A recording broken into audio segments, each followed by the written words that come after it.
নমস্কার। সাহিত্যের মণিমাণিক্যগুলি অনুষ্ঠানে গল্প বলার কথক ঠাকুর অডিও বুক ইউটিউব চ্যানেলের আমার সমস্ত শ্রোতা বন্ধুদের নতুন বছর 2025 সালের শুভেচ্ছা ও অভিনন্দন জানিয়ে শুরু করছি আজকের অনুষ্ঠান। আমাদের প্রাণের লেখক বিভূতিভূষণ বন্দ্যোপাধ্যায় রচিত এক অত্যাশ্চর্য গোয়েন্দা কাহিনী মিশমিদের কবচ।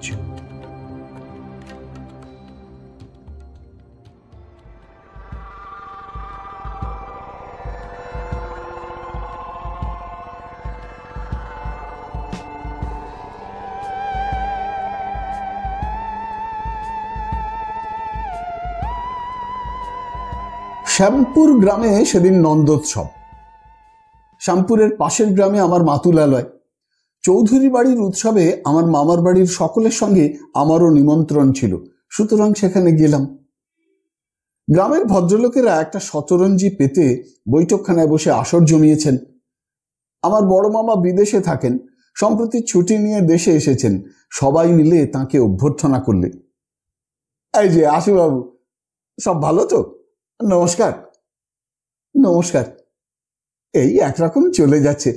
আপনাদের সব ভালো? ভালো আর কই, জ্বর জারি সব, ম্যালেরিয়ার সময় এখন, বুঝতেই পারছেন। আপনার সঙ্গে এটি কে? আমার ভাগ্নে সুশীল, আজই এসেছে, নিয়ে এলাম তাই। বেশ করেছেন, বেশ করেছেন, আনবেনই তো। কি করেন বাবাজি? এখানে আমি মামাকে চোখ টেপবার সুবিধে না পেয়ে তাঁর কনিষ্ঠাঙ্গুলি টিপে দিলাম। মামা বললেন, বাবা অফিসে চাকরি করে কলকাতায়। বেশ বেশ, এসো বাবাজি, বসো এসে এদিকে। মামার আঙুল টিপবার কারণটা বলি। আমি কলকাতার বিখ্যাত প্রাইভেট ডিটেকটিভ নিবারণ সোমের অধীনে শিক্ষানবিশি করি। কথাটা প্রকাশ করবার ইচ্ছে ছিল না আমার। নন্দোৎসব এবং আনুষঙ্গিক ভোজন পর্ব শেষ হলো।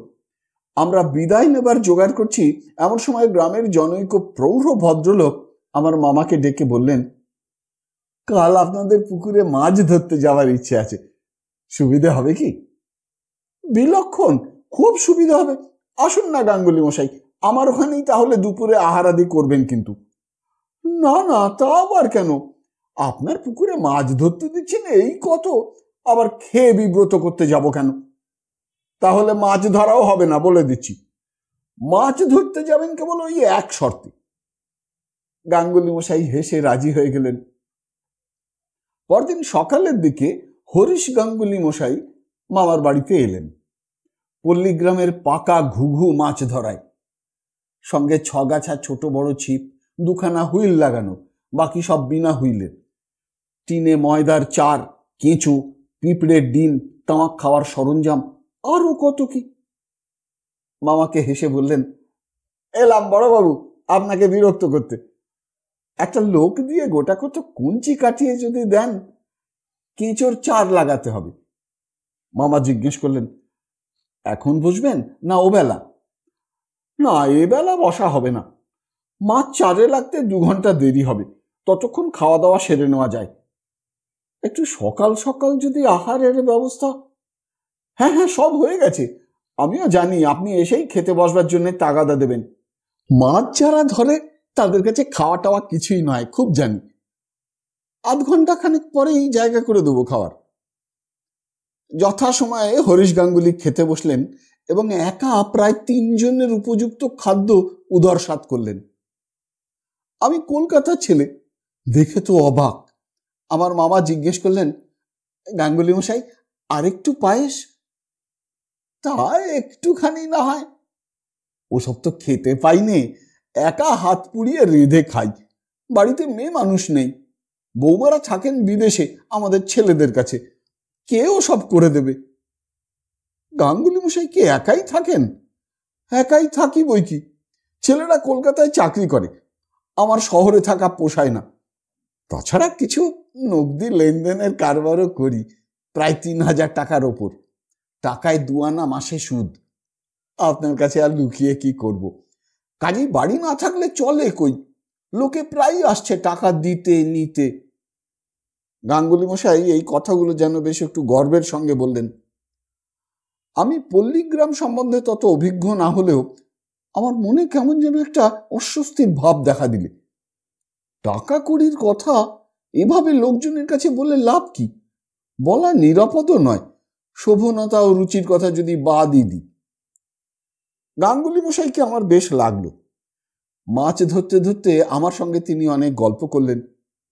থাকেন তিনি খুব সামান্যভাবে, কোনো আড়ম্বর নেই, খাওয়া দাওয়া বিষয়েও কোনো ঝঞ্ঝাট নেই তার। এই ধরনের অনেক কথাই হলো। মাছ তিনি ধরলেন বড় বড় দুটো, আর ছোট গোটা 4-5। আমার মামাকে অর্ধেক দিতে চাইলেন, মামা নিতে চাইলেন না, বললেন, কেন গাঙ্গুলি মশাই, পুকুরে মাছ ধরতে এসেছেন তার খাজনা নাকি? গাঙ্গুলি মশাই জিভ কেটে বললেন, আরে রাম, তাই বলে কি বলছি, রাখুন অন্তত গোটা 2। না গাঙ্গুলি মশাই, মাফ করবেন, তা নিতে পারবো না, ও নেওয়ার নিয়ম নেই আমাদের। অগত্যা গাঙ্গুলি মশাই চলে গেলেন। আমায় বলে গেলেন, তুমি বাবাজি একদিন আমার ওখানে যেও একটা ছুটিতে, তোমার সঙ্গে আলাপ করে বড় আনন্দ হলো আজ। কে জানতো যে তার বাড়িতে আমাকে অল্প দিনের মধ্যেই যেতে হবে, তবে সম্পূর্ণ অন্য কারণে, অন্য উদ্দেশ্যে, গাঙ্গুলি মশাইয়ের সঙ্গে খোশ গল্প করবার জন্য নয়। গাঙ্গুলি মশাই চলে গেলে আমি মামাকে বললাম, আপনি মাছ নিলেন না কেন? উনি দুঃখিত হলেন নিশ্চয়ই। মামা হেসে বললেন, তুমি জানো না, নিলেই দুঃখিত হতেন, উনি বড় কৃপণ। তা কথার ভাবে বুঝেছি। কি করে বুঝলে? অন্য কিছু নয়, বউ ছেলেরা কলকাতায় থাকে, উনি থাকেন দেশের বাড়িতে।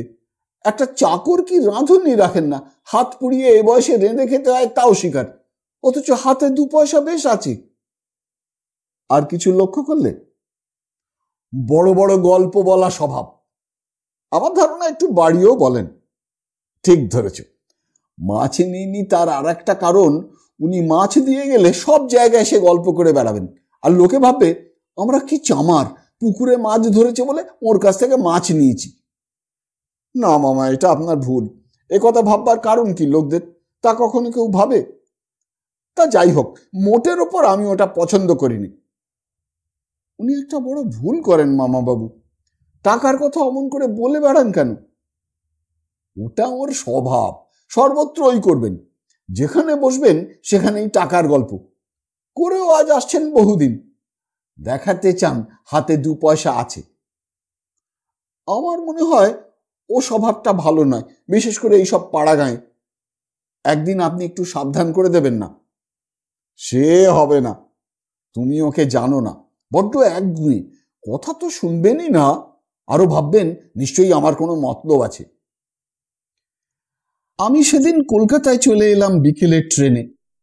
আমার ওপরওয়ালা নিবারণবাবু লিখেছেন, খুব শিগগির আমায় একবার এলাহাবাদে যেতে হবে বিশেষ একটা জরুরি কাজে। আপিসে যেতেই খবর পেলাম তিনি আর একটা কাজে 2 দিনের জন্য পাটনা চলে গিয়েছেন। আমার এলাহাবাদ যাবার খরচের টাকা ও একখানা চিঠি রেখে গিয়েছেন তাঁর টেবিলের ড্রয়ারের মধ্যে। আমার কাছে তাঁর ড্রয়ারের চাবি থাকে। ড্রয়ার খুলে চিঠিখানা পড়ে দেখলাম, বিশেষ কোনো গুরুতর কাজ নয়। এলাহাবাদে গভর্নমেন্ট থাম্ব ইমপ্রেশন ব্যুরোতে যেতে হবে, কয়েকটি দাগি বদমাইশের বুড়ো আঙুলের ছাপের একটা ফটো নিতে। মিস্টার সোম বুড়ো আঙুলের ছাপ সম্বন্ধে একজন অভিজ্ঞ ব্যক্তি।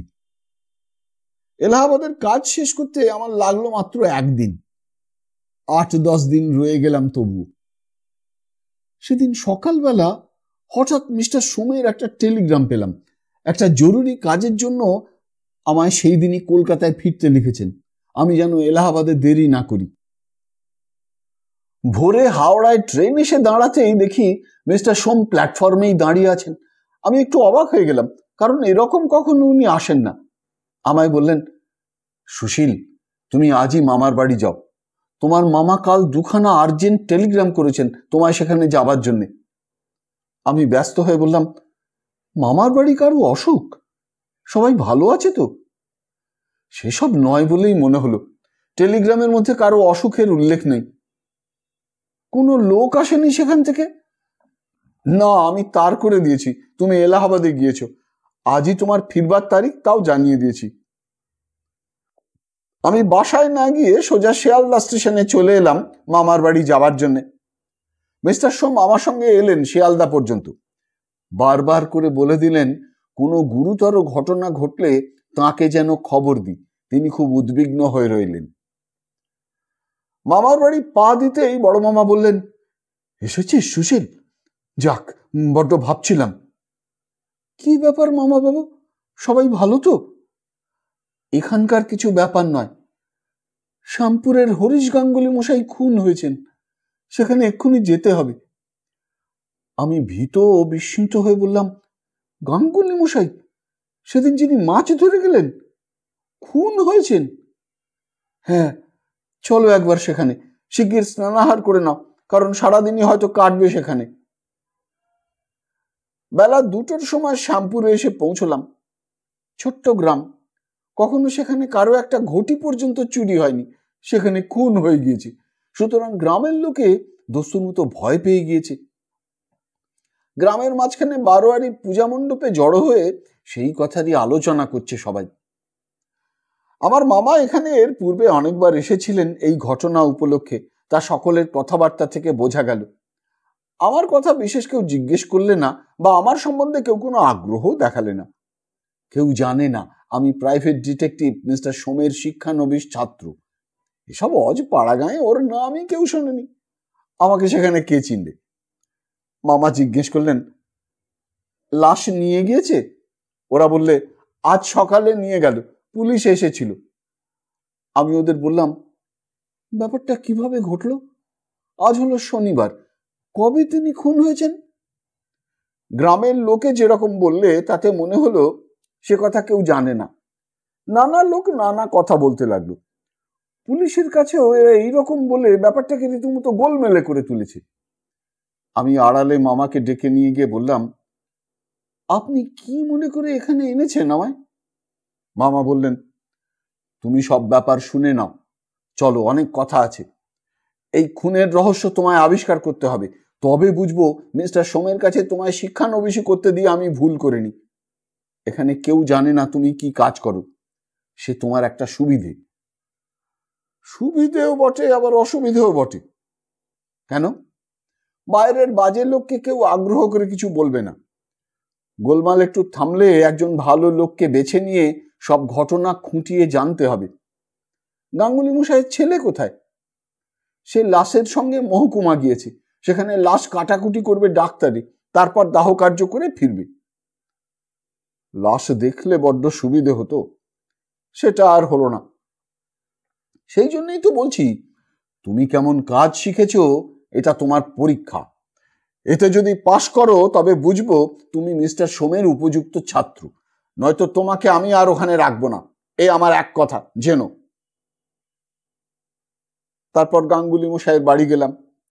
গিয়ে দেখি যেখানটাতে গাঙ্গুলি মশাইয়ের বাড়ি তার দুদিকে ঘন জঙ্গল। একদিকে দূরে একটা গ্রাম্য কাঁচা রাস্তা, আর একদিকে একটি বাড়ি হচ্ছে। আমি গাঙ্গুলি মশাইয়ের ছেলের কথা জিজ্ঞেস করে জানলাম সে এখনো মহকুমা থেকে ফেরেনি। তবে একটি প্রৌঢ়ার সঙ্গে দেখা হলো, শুনলাম তিনি গাঙ্গুলি মশাইয়ের আত্মীয়া। তাকে জিজ্ঞেস করলাম, গাঙ্গুলি মশাইকে শেষ দেখেছিলেন কবে? বুধবার। কখন? বিকেল 5টার সময়। কিভাবে দেখেছিলেন? সেদিন হাটবার ছিল, উনি হাটে যাবার আগে আমার কাছে পয়সা চেয়েছিলেন। কিসের পয়সা? সুদের পয়সা। আমি ওর কাছে 2 টাকা ধার নিয়েছিলাম ও মাসে। আপনার পর আর কেউ দেখেছিল? গাঙ্গুলি মশাইয়ের বাড়ির ঠিক পশ্চিম গায়ে যে বাড়ি, সেদিকে আঙুল দিয়ে দেখিয়ে প্রৌঢ়া বললেন, ওই বাড়ির রায়পিসি আমার পরও তাকে দেখেছিলেন। আমি বৃদ্ধা রায়পিসির বাড়ি গিয়ে তাকে প্রণাম করতেই বৃদ্ধা আমায় আশীর্বাদ করে একখানা পিঁড়ি বার করে দিয়ে বললেন, বসো বাবা। আমি সংক্ষেপে আমার পরিচয় দিয়ে বললাম, আপনি একা থাকেন নাকি এ বাড়িতে? হ্যাঁ বাবা, আমার তো কেউ নেই, মেয়ে জামাই আছে, তারা দেখাশোনা করে। মেয়ে জামাই এখানে থাকেন? এখানেও থাকে, আবার তাদের দেশ এই এখান থেকে 4 ক্রোশ দূর সাধুহাটি গাঁয়ে, সেখানেও থাকে। গাঙ্গুলি মশাইকে আপনি বুধবার কখন দেখেন? রাত্রিরে যখন উনি হাট থেকে ফিরলেন, তখন আমি বাইরের রোয়াকে বসে জব করছিলাম। তারপর আর চোখে না দেখলেও ওর গলার আওয়াজ শুনেছি রাত 10টা পর্যন্ত। উনি ওর রান্নাঘরে রাঁধছিলেন আলো জেলে। আমি যখন শুতে যাই তখন পর্যন্ত। তখন রাত কত হবে তা কি বাবা জানি। আমরা পাড়া গাঁয়ের লোক, ঘড়ি তো নেই বাড়িতে। তবে তখন ফরিদপুরের গাড়ি চলে গিয়েছে। আমরা শব্দ শুনে বুঝি কখন কোন গাড়ি এলো গেল। একা থাকতেন আর রাত পর্যন্ত রান্না করছিলেন। এত কি রান্না? সেদিন মাংস এনেছিলেন হাট থেকে। মাংস সেদ্ধ হতে দেরি হচ্ছিল। আপনি কি করে জানলেন? আমরা পরে জেনেছিলাম। হাটে যারা ওর সঙ্গে মাংস কিনতে গিয়েছিল তারা বলেছিল। তাছাড়া যখন রান্নাঘর খোলা হলো, বাবা গো বলে বৃদ্ধা যেন সে দৃশ্যের বিভৎসতা মনের পটে আবার দেখতে পেয়ে শিউরে উঠে কথা বন্ধ করলেন। সঙ্গে যে প্রৌঢ়া আত্মীয়াটি ছিলেন গাঙ্গুলি মশাইয়ের, তিনিও বললেন, ও বাবা, সে রান্নাঘরের কথা মনে হলে এখনো গা ডোল দেয়। আমি আগ্রহের সঙ্গে বলে উঠলাম, কেন কেন, কি ছিল রান্নাঘরে? বৃদ্ধা বললেন, থালার চারিদিকে ভাত ছড়ানো, মাংসের ছিবড়ে আর হাড়গোড় ছড়ানো। বাটিতে তখনও মাংস আর ঝোল রয়েছে। ঘরের মেঝেতে ধস্তাধস্তির চিহ্ন। তিনি খেতে বসেছিলেন এবং তার খাওয়া শেষ হবার আগেই যারা তাকে খুন করে তারা এসে পড়ে। প্রৌঢ়াও বললেন, হ্যাঁ বাবা, এ সবাই দেখেছে। পুলিশও এসে রান্নাঘর দেখে গিয়েছে।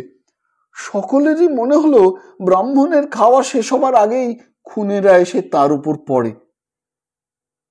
আচ্ছা বেশ, এ গেল বুধবার রাতের ব্যাপার। সেদিন হাট ছিল তো? হ্যাঁ বাবা। তার পরদিন সকালে উঠে আমরা দেখলাম ওর ঘরের দরজা বাইরের দিকে তালা চাবি দেওয়া। প্রথমে সকলেই ভাবলে উনি কোথাও কাজে গিয়েছেন, ফিরে এসে রান্না বান্না করবেন। কিন্তু যখন বিকেল হয়ে গেল ফিরলেন না, তখন আমরা ভাবলাম উনি ওর ছেলেদের কাছে কলকাতায় গেছেন। তারপর বৃহস্পতিবার গেল, শুক্রবার গেল। শুক্রবার বিকেলের দিকে বন্ধ ঘরের মধ্যে থেকে কিসের দুর্গন্ধ বেরোতে লাগলো। তাও সবাই ভাবলে ভাদ্র মাস, গাঙ্গুলি মশাই হয়তো তাল কুড়িয়ে ঘরের মধ্যে এনে রেখেছিলেন, তাই পচে এমন গন্ধ বেরোচ্ছে। শনিবার আপনারা কোন সময় টের পেলেন যে তিনি খুন হয়েছেন? শনিবারে আমি গিয়ে গ্রামের ভদ্রলোকদের কাছে সব বললাম।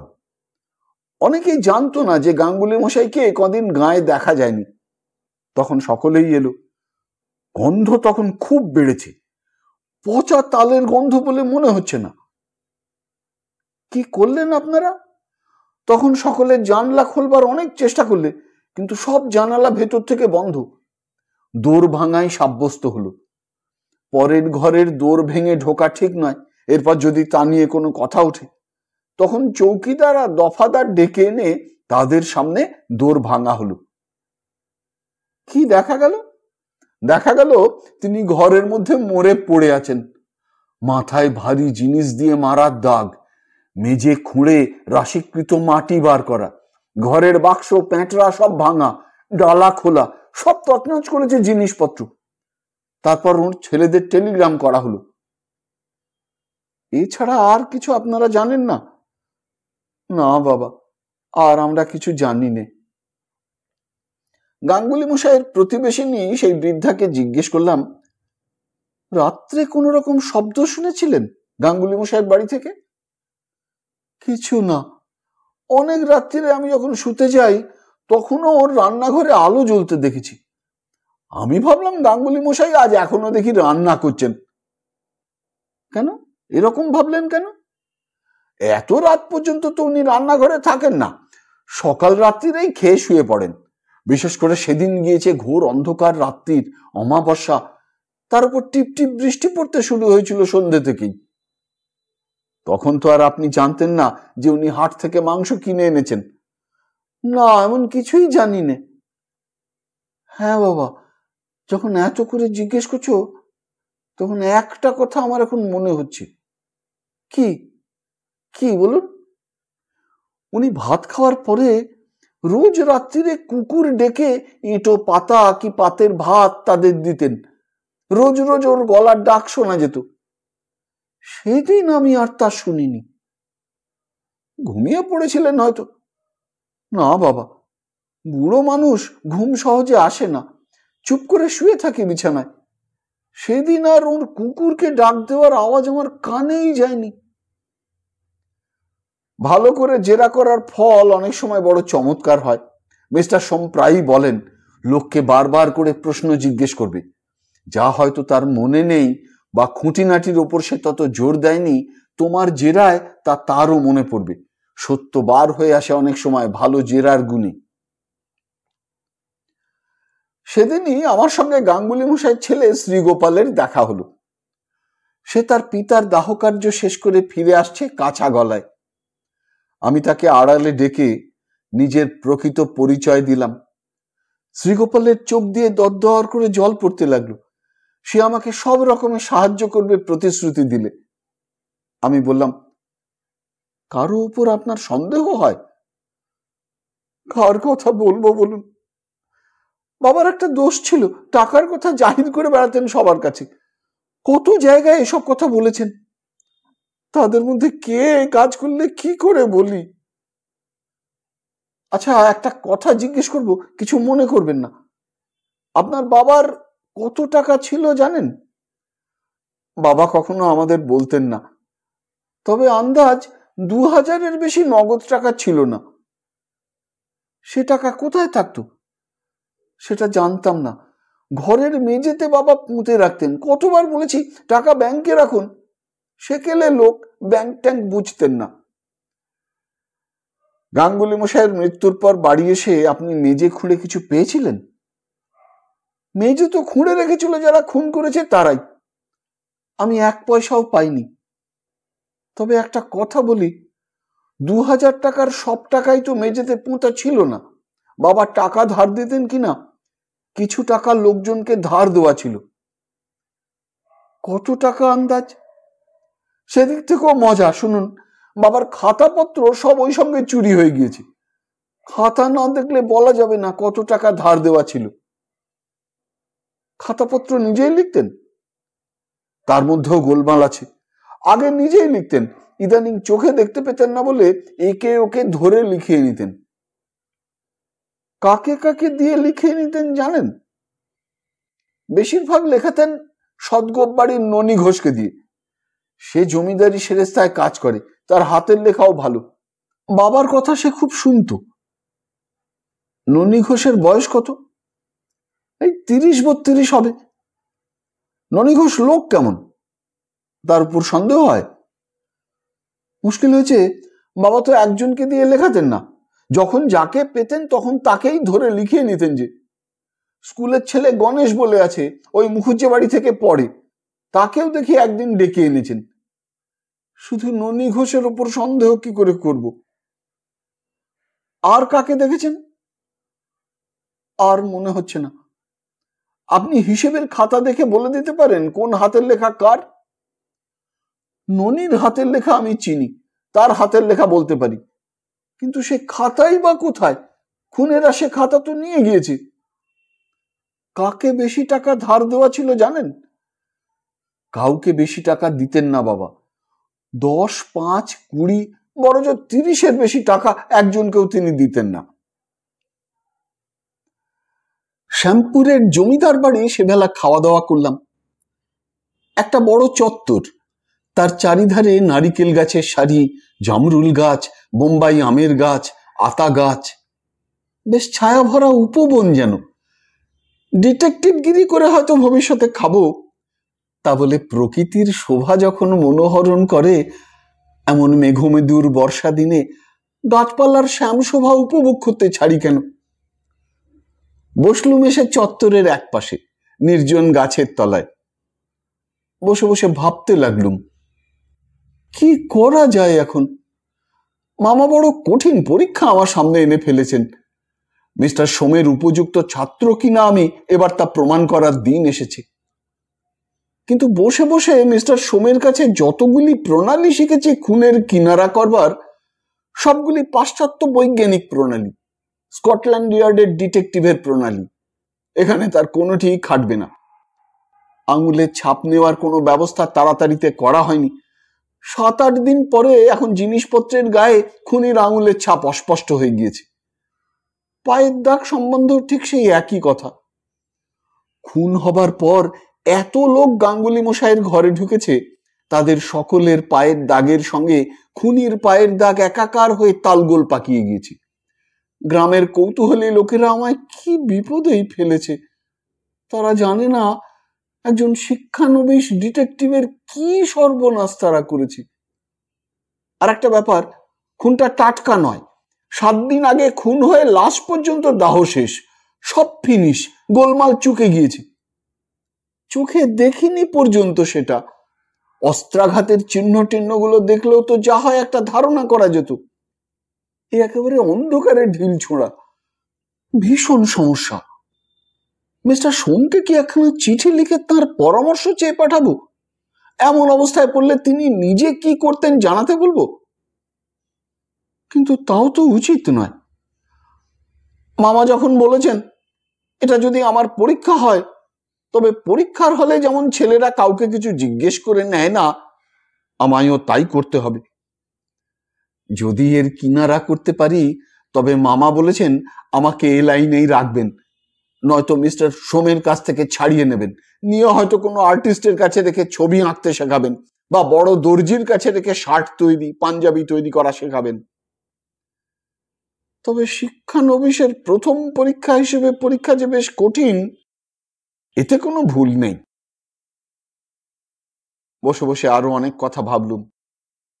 হিসেবের খাতা যে লিখত, সে নিশ্চয়ই জানতো ঘরে কত টাকা মজুদ, বাইরে কত টাকা ছড়ানো। তার পক্ষে জিনিসটা জানা যত সহজ, অপরের পক্ষে তত সহজ নয়। এ বিষয়েও একটা গোলমাল আছে। গাঙ্গুলি মশাই টাকার গর্ব মুখে করে বেড়াতেন যেখানে সেখানে। কত লোক শুনেছে, কত লোক হয়তো জানতো। একটা কথা আমার হঠাৎ মনে এলো, কিন্তু কাকে কথাটা জিজ্ঞেস করি? ননী ঘোষের বাড়ি গিয়ে ননী ঘোষের সঙ্গে দেখা করা একবার বিশেষ দরকার। তাকেই এ কথা জিজ্ঞেস করতে হবে।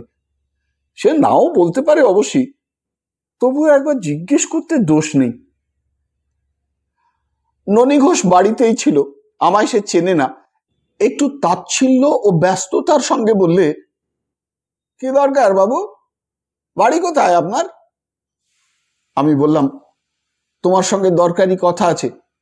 ঠিক উত্তর দাও, মিথ্যে বললে বিপদে পড়ে যাবে।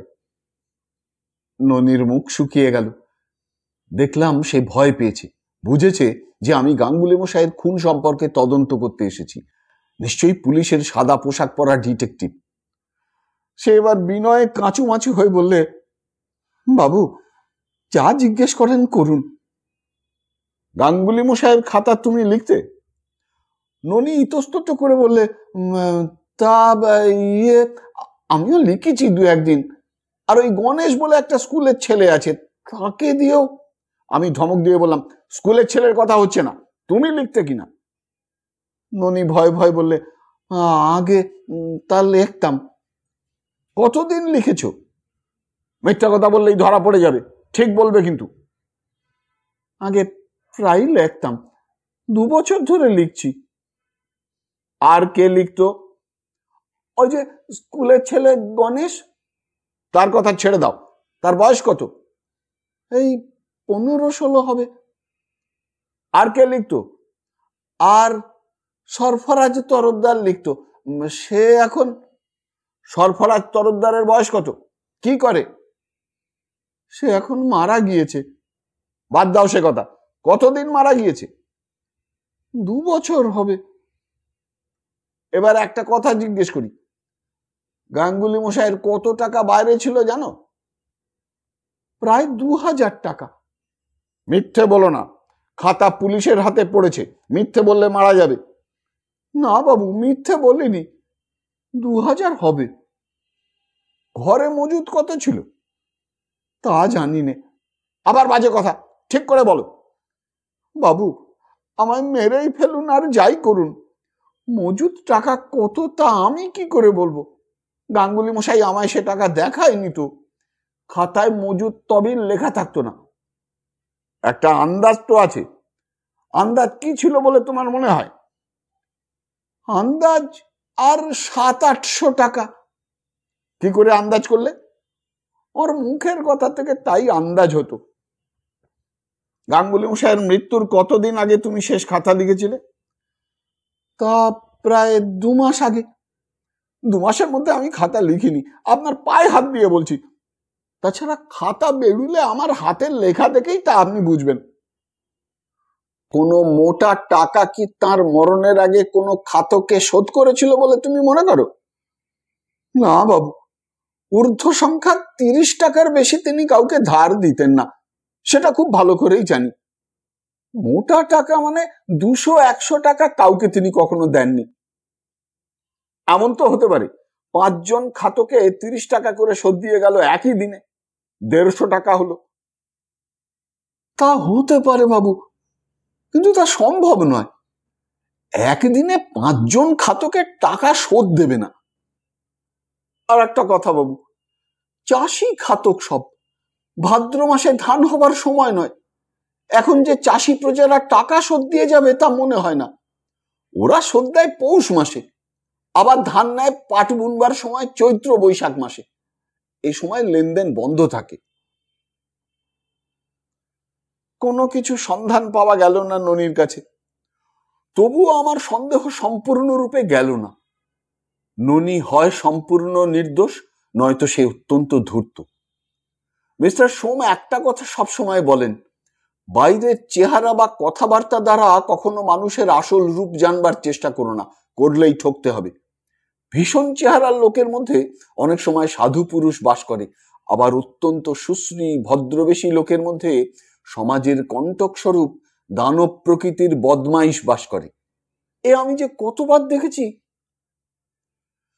ননের বাড়ি থেকে ফিরে এসে গাঙ্গুলি মশাইয়ের বাড়ির পেছনটা একবার ভালো করে দেখবার জন্য গেলাম।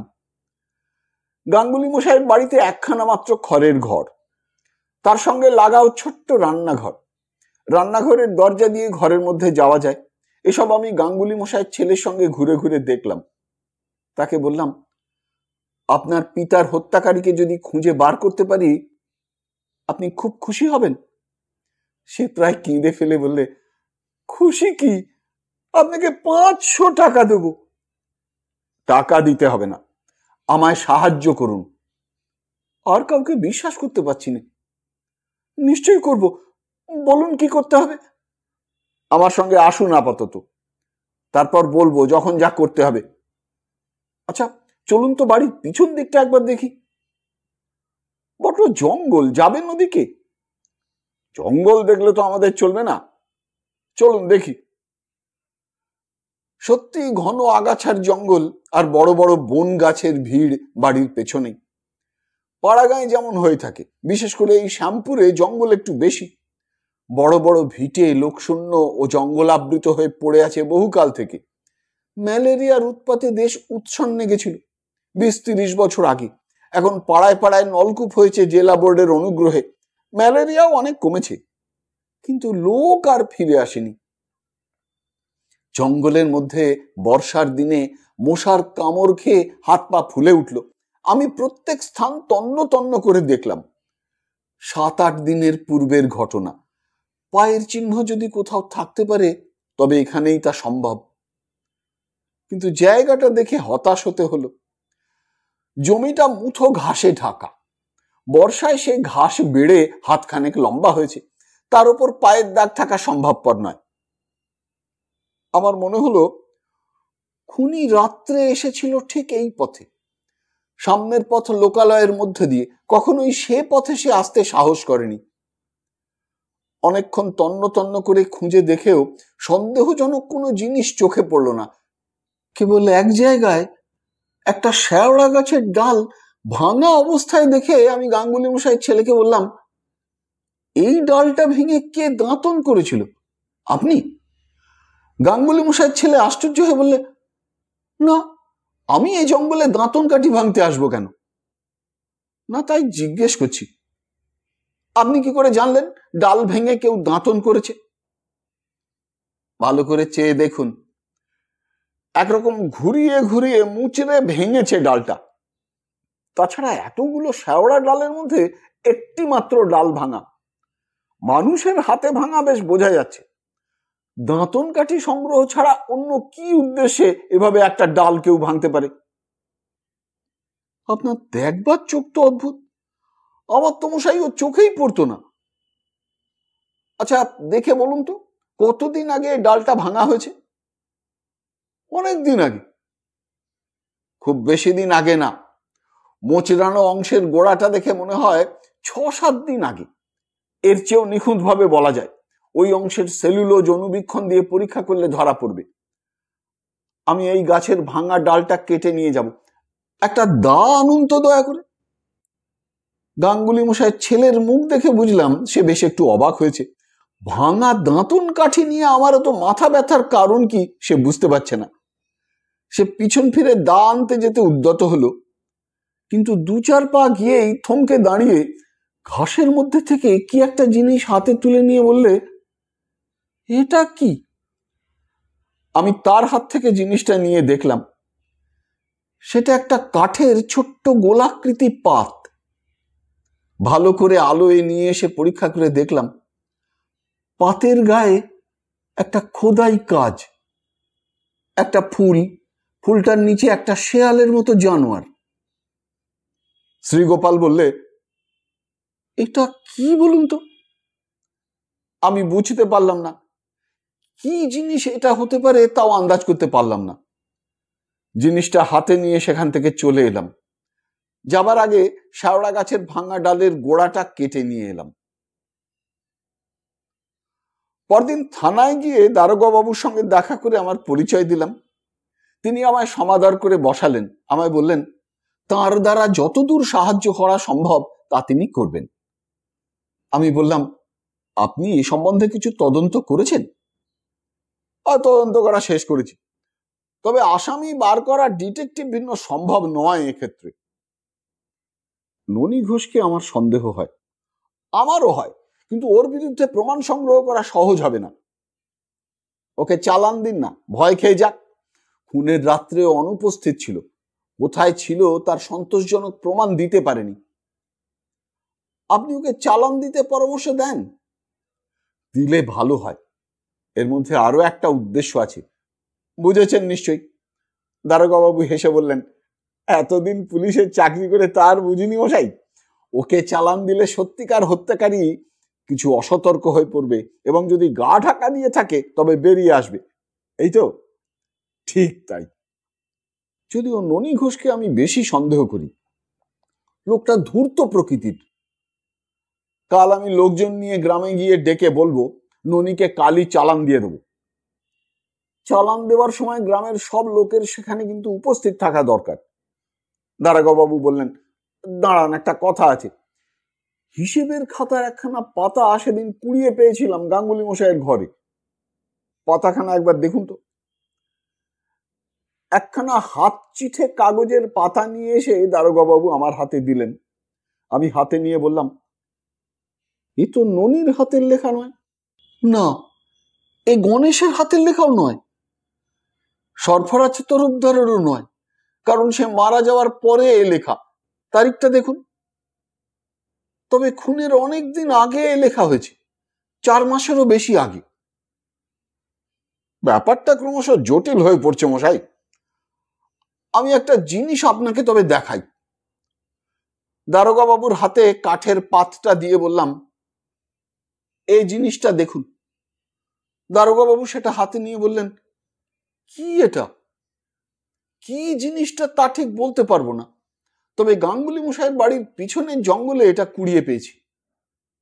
আর একটা জিনিস দেখুন বলে শেওড়া ডালের গোড়াটা তার হাতে দিতেই তিনি অবাক হয়ে আমার মুখের দিকে চেয়ে বললেন, এ তো একটা শুকনো গাছের ডাল, এতে কি হবে? ওতেই একটা মস্ত সন্ধান দিয়েছে জানেন। যে খুন করেছে সে ভোর রাত পর্যন্ত গাঙ্গুলি মশাইয়ের বাড়ি ছাড়েনি। ভোরের দিকে রাত পোহাতে দেরি নেই দেখে সরে পড়েছে। যাবার সময় অভ্যাসের বসে শেওড়া ডালের দাঁতন করেছে। দারোগা মশাই হো হো করে হেসে উঠে বললেন, আপনারা যে দেখছি মশাই স্বপ্ন রাজ্যে বাস করেন। এত কল্পনা করে পুলিশের কাজ চলে? কোথায় একটা দাঁতন কাঠির ভাঙা গোড়া? আমি জানি আমার গুরু মিস্টার সোম একবার একটা ভাঙা দেশলাইয়ের কাঠিকে সূত্র ধরে আসামি পাকড়েছিলেন। দারোগাবাবু হাসতে হাসতে বললেন, বেশ, আপনিও ধরুন না দাঁতন কাঠি থেকে, আমার আপত্তি কি? যদি আমি এটাকে এত প্রয়োজনীয় মনে না করতাম তবে এটা এতদিন সঙ্গে নিয়ে বেড়াই। যে দুটো জিনিস পেয়েছি তাদের মধ্যে পরস্পর সম্বন্ধ আছে, এও আমার বিশ্বাস। কিরকম? যে দাঁতন কাঠি ভেঙেছে তার বা তাদের দলের লোকের এই কাঠের পাতখানা।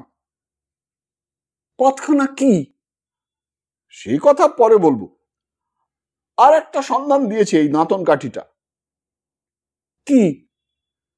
সেটা এই, দোষীর বা দোষীর দলের কারো দাঁতন করবার অভ্যেস আছে। দাঁতন করবার যার প্রতিদিনের অভ্যেস নেই, সে এরকম দাঁতন নিপুণভাবে মোচড় দিয়ে ভাঙতে জানবে না, এবং সম্ভবত সে বাঙালি এবং পল্লী গ্রামবাসী। হিন্দুস্থানিরা দাঁতন করে, কিন্তু দেখবেন তারা শেওড়া ডালের দাঁতন করতে জানে না। তারা নিম বা বাবলা গাছের দাঁতন কাঠি ব্যবহার করে সাধারণত। এ লোকটা বাঙালি, এ বিষয়ে ভুল নেই। সেই দিনই আমি কলকাতায় মিস্টার সোমের সঙ্গে দেখা করলাম। শেওড়া ডালের গোড়াটা আমি তাকে দেখাইনি। কাঠের পাতটা তার হাতে দিয়ে বললাম, এটা কি বলে আপনি মনে করেন? তিনি জিনিসটা দেখে বললেন, এ তুমি কোথায় পেলে? সে কথা আপনাকে এখন বলবো না, ক্ষমা করবেন। এটা আসামে মিসমি জাতির মধ্যে প্রচলিত রক্ষা কবচ। দেখবে আমার কাছে আছে। মিস্টার সোমের বাড়িতে নানা দেশের অদ্ভুত জিনিসের একটা প্রাইভেট মিউজিয়াম মতো আছে। তিনি তার সংগৃহীত দ্রব্যগুলির মধ্যে থেকে সেই রকম একটা কাঠের পাত এনে আমার হাতে দিলেন। আমি বললাম, আপনারটা একটু বড়, কিন্তু চিহ্ন একই, ফুল আর শেয়াল। ওটা ফুল নয়, নক্ষত্র, দেবতার প্রতীক। আর নিচে উপাসনাকারী মানুষের প্রতীক, পশু। কোন দেশের জিনিস বললেন? নাগা পর্বতের নানা স্থানে কবচ প্রচলিত, বিশেষ করে ডিব্রু সদিয়া অঞ্চলে। আমি তার হাত থেকে আমার পাতটা নিয়ে তারপর বললাম, এই শেওড়া ডালটা কতদিনের ভাঙা বলে মনে হয়? তিনি বললেন, ভালো করে দেখে দেবো? আচ্ছা, বসো। সেটা নিয়ে ঘরের মধ্যে ঢুকে একটু পরে ফিরে এসে বললেন, 8-9 দিন আগের ভাঙা। আমি তার কাছ থেকে বিদায় নিয়ে চলে এলাম নিজের বাসায়। আমার মনে একটা বিশ্বাস ক্রমশ দৃঢ়তর হয়ে উঠছে। গাঙ্গুলি মশাইকে খুন করতে এবং খুনের পরে তার ঘরের মধ্যে খুঁড়ে দেখতে খুনির লেগেছিল সারা রাত। যুক্তির দিক থেকে হয়তো এর অনেক দোষ বার করা যাবে, কিন্তু আমি অনেক সময় অনুমানের উপর নির্ভর করে অগ্রসর হয়ে সত্যের সন্ধান পেয়েছি। কিন্তু ননী ঘোষকে আমি এখনো রেহাই দিইনি। শ্যামপুরে ফিরেই আমি আবার তার সঙ্গে দেখা করলাম। আমায় দেখে ননীর মুখ শুকিয়ে গেল, তাও আমার চোখ এড়ালো না। বললাম, শোনো ননী, আবার এলাম তোমার জ্বালাতে, কতগুলো কথা জিজ্ঞেস করব। আগে বলুন। গাঙ্গুলি মশাই যেদিন খুন হন সে রাত্রে তুমি কোথায় ছিলে? ননীর মুখ বিবর্ণ হয়ে গেল। বললে, আগে বলো কোথায় ছিলে? বাড়ি ছিলে না? আগে না, সামটায় শ্বশুর বাড়ি যেতে যেতে সেদিন দেবনাথপুরের হাটতলায় রাত কাটাই। কেউ দেখেছে তোমায়? ননী বললে, আগে তা যদিও দেখেনি। কেন দেখেনি? রাত হয়ে গেল দেখে ওখানে আশ্রয় নিয়েছিলাম, তখন কেউ সেখানে ছিল না। খেয়াঘাট পার হওনি দেবনাথপুরে? হ্যাঁ বাবু, অনেক লোক একসঙ্গে পার হয়েছিল, আমায় তো পাটনি চিনে রাখিনি। বাড়ি এসেছিলে কবে? শনিবার দুপুর বেলা। গাঙ্গুলি মশাই খুন হয়েছেন কার মুখে শুনলে? আগে গায়ে ঢুকেই মাঠে কাপালিদের মুখে শুনি। কার মুখে শুনেছিলে তার নাম বলো। আগে ঠিক মনে হচ্ছে না, বোধহয় হিরু কাপালি। তার কাছে গিয়ে প্রমাণ করে দিতে পারবে? ননি ইতস্তত করে বললে, আগে ঠিক তো মনে নেই, যদি হিরু না হয়। ননির কথায় আমার সন্দেহ আরো বেশি হলো। সে রাত্রে ও ঘরে ছিল না, অথচ কোথায় ছিল তা পরিষ্কার প্রমাণও দিতে পারছে না। গোপনে সন্ধান নিয়ে আরো জানলাম, ননি সম্প্রতি কলকাতায় গিয়েছিল, আজ 2 দিন হলো এসেছে। ননিকে জিজ্ঞেস করে কোনো লাভ নেই, ও সত্যি কথা বলবে না। একটা কিছু কাণ্ড ঘটাচ্ছে নাকি তলে তলে, কিছু বোঝা যাচ্ছে না। 2 দিন পরে শ্রীগোপাল এসে আমায় খবর দিলে গ্রামের মহিন সাকরাকে সে ডেকে এনেছে, আমার সঙ্গে দেখা করবে, বিশেষ কাজ আছে।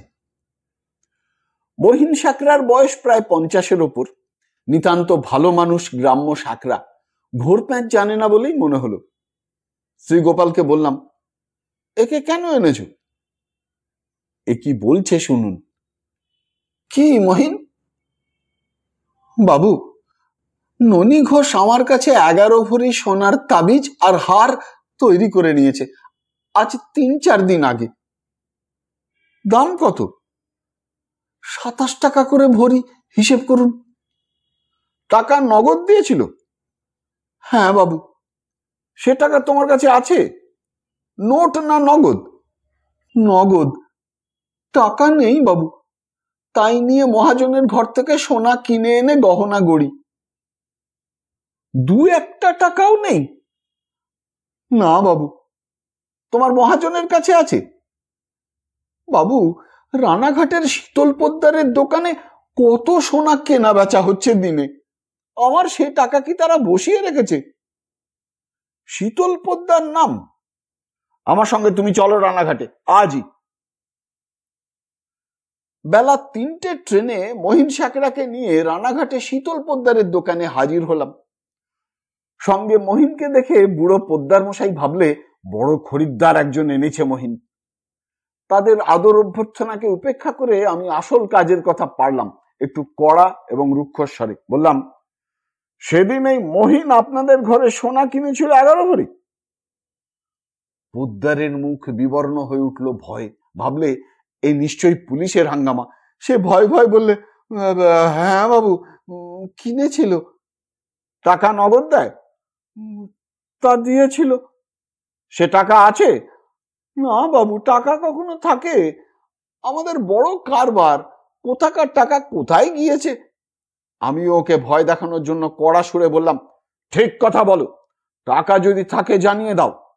তোমার ভয় নেই, চুরির ব্যাপারে নয়, মহিনের কোনো দোষ নেই। তোমাদের কোনো পুলিশের হাঙ্গামায় পড়তে হবে না, কেবল কোর্টে সাক্ষী দিতে হতে পারে। টাকা বার করো। মহিনও বললে, পোদ্দার মশাই, আমাদের কোনো ভয় নেই, বাবু বলেছেন। টাকা যদি থাকে দেখান বাবুকে।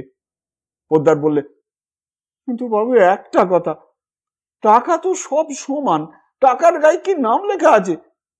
সে কথায় তোমার দরকার নেই, নাম লেখা থাক না থাক, টাকাটা তুমি বার করো। শীতল পোদ্দার টাকা বার করে নিয়ে এলো একটা থলির মধ্যে থেকে। বললে, সেদিনকার তহবিল আলাদা করা ছিল। সোনা বিক্রির তহবিল আমাদের আলাদা থাকে, কারণ এই নিয়ে মহাজনের সোনা কিনতে যেতে হয়। টাকা হাতে নিয়ে দেখবার আগে এই শীতল একটা কথা বললে, যা আমার কাছে আশ্চর্য বলে মনে হলো। সে বললে, বাবু, এগুলো পুরনো টাকা, পোঁতা টোতা ছিল বলে মনে হয়, এ চুরির টাকা নয়।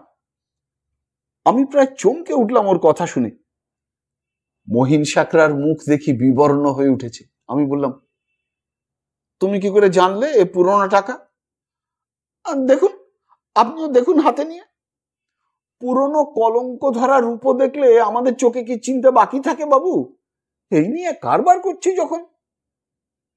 কতদিনের পুরনো টাকায়? তা 20-25 বছরের। টাকাগুলো হাতে নিয়ে পরীক্ষা করে দেখলাম, 20 বছরের পরের কোন সালের অঙ্ক টাকার গায়ে লেখা নেই। বললাম, মাটিতে পোঁতা টাকা বলে ঠিক মনে হচ্ছে। নিশ্চয়ই বাবু, পেতলের হাঁড়িতে পোঁতা ছিল, পেতলের কলঙ্ক লেগেছে টাকার গায়ে। আচ্ছা, তুমি এই টাকাটা আলাদা করে রেখে দাও। আমি পুলিশ নই, কিন্তু পুলিশ শিগগির এসে এ টাকা চাইবে, মনে থাকে জানো। শীতল পোদ্দার আমার সামনে হাত জোড় করে দাঁড়িয়ে অনুনয়ের সুরে বললে, দোহাই বাবু, দেখবেন যেন আমি এর মধ্যে জড়িয়ে না পড়ি। কোনো দোষে দোষী নই বাবু। মহিন আমার পুরনো খাতক আর খদ্দের। ও কোথা থেকে টাকা এনেছে তা আমি কেমন করে জানবো বলুন তো। মহিনকে নিয়ে দোকানের বাইরে চলে এলাম। দেখি ও ভয় কেমন বিবর্ণ হয়ে উঠেছে। বললাম, কি মহিন, তোমার ভয় কি? তুমি গাঙ্গুলি মশাইকে খুন করনি তো? মহিন বললে, খুন? গাঙ্গুলি মশাইকে? কি যে বলেন বাবু। দেখলাম ওর সর্বশরীর যেন থরথর করে কাঁপছে। কেন, ওর এত ভয় হলো কিসের জন্যে? আমরা ডিটেকটিভ, আসামি ধরতে বেরিয়ে কাউকে সাধু বলে ভাবা আমাদের স্বভাব নয়। কিন্তু মিস্টার সোম আমার শিক্ষাগুরু। তার একটি মূল্যবান উপদেশ হচ্ছে, যে বাড়িতে খুন হয়েছে বা চুরি হয়েছে সে বাড়ির প্রত্যেককেই ভাববে খুনি ও চোর। প্রত্যেককে সন্দেহের চোখে দেখবে, তবে খুনের কিনারা করতে পারবে, নতুবা পদে পদে ঠকতে হবে। ননী ঘোষ তো আছেই এর মধ্যে, এ সন্দেহ আমার এখন বদ্ধমূল হলো। বিশেষ করে টাকা দেখবার পরে আদৌ সে সন্দেহ না থাকবারই কথা। কিন্তু এখন আবার একটা নতুন সন্দেহ এসে উপস্থিত হলো। এই মহিন সাকরার সঙ্গে খুনের কি কোনো সম্পর্ক আছে? কথাটা ট্রেনে বসে ভাবলাম। মহিনও কামরার একপাশে বসে আছে। সে আমার সঙ্গে একটাও কথা বলেনি। জানলা দিয়ে পাণ্ডুর বিবর্ণ মুখে ভীত চোখে বাইরের দিকে শূন্য দৃষ্টিতে চেয়ে আছে। মোহিনীর যোগাযোগে ননী ঘোষ খুন করেনি তো? দুজনে মিলে হয়তো এ কাজ করেছে তারা। কিংবা এমনও কি হতে পারে না যে মোহিনী খুন করেছে, ননী ঘোষ নির্দোষী?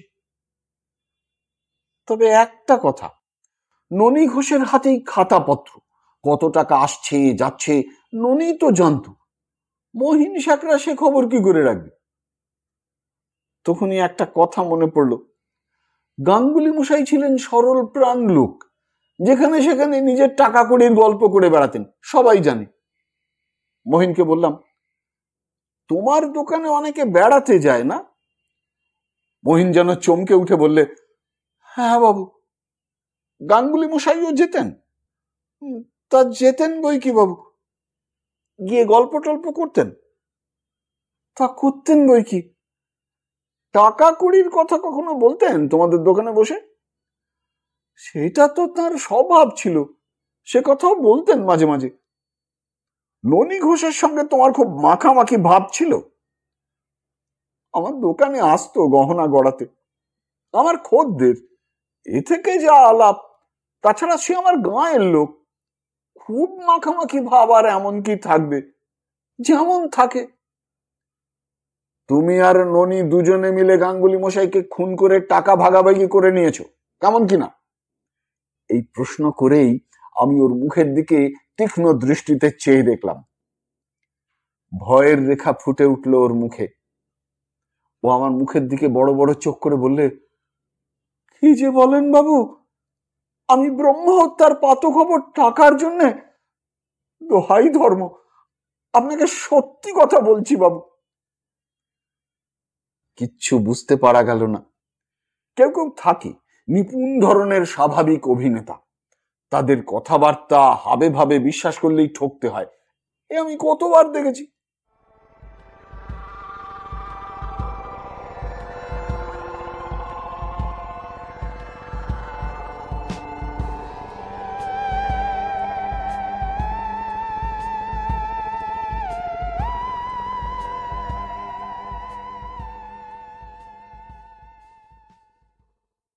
শুনলেন বিভূতিভূষণ বন্দ্যোপাধ্যায় রচিত এক আশ্চর্য গোয়েন্দা কাহিনী, মিস মিদের কবচ, প্রথম পর্ব।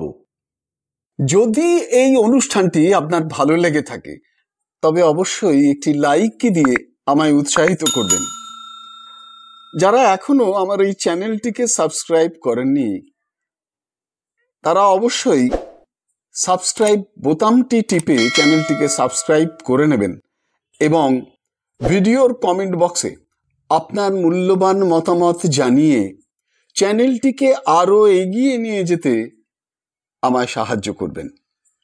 ভালো থাকুন, পাশে থাকুন, সুস্থ থাকুন আর শুনতে থাকুন সাহিত্যের মণিমাণিক্যগুলি অনুষ্ঠানটি। নমস্কার।